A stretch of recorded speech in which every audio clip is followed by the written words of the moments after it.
And for more on this story, we can cross to our correspondent in Mexico City, Ioan Grillo.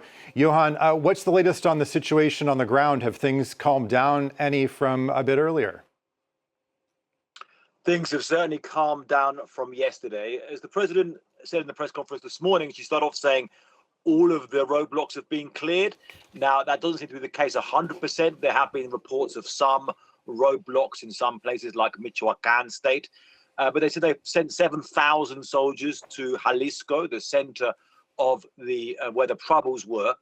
But we're getting reports of how bad things were yesterday on Sunday, and it is absolutely devastating. There's a total of more than 60 deaths across the country from the wave of attacks. There was 252 different incidents of attacks, including burning trucks, blocking roads, burning shops, and these attacks on the police and soldiers. And this killing of 25 National Guard troops, that is devastating. That could be one of the worst losses for the Mexican military, since the revolution, religious wars in the early 20th century, one of the worst losses.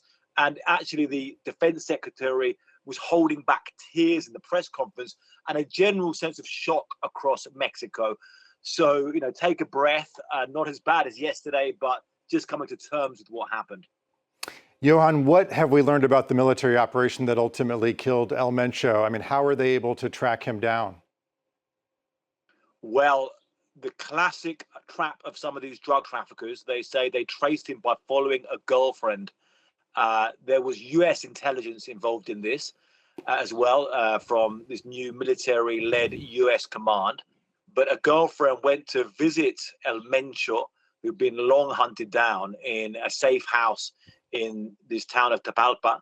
And they said after she left, and they're also, I think, in contact with perhaps her driver, they went in there and then carried out the operation. Now, there's still some questions, and with so much happening, there's still questions not answered or doubts there.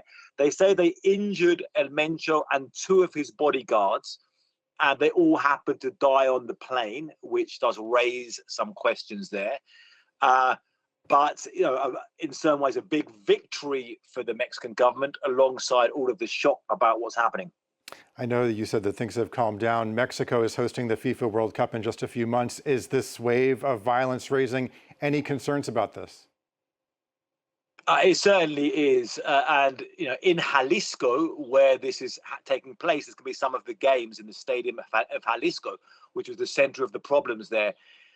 It was one source said to me that one of the reasons that the US was pressuring Mexico, saying we've got to get Mencho and get him before the World Cup, kind of using that as a reason to pressure Mexico to take out this drug lord before the World Cup happens. It's a joint World Cup of Mexico, the United States, and Canada.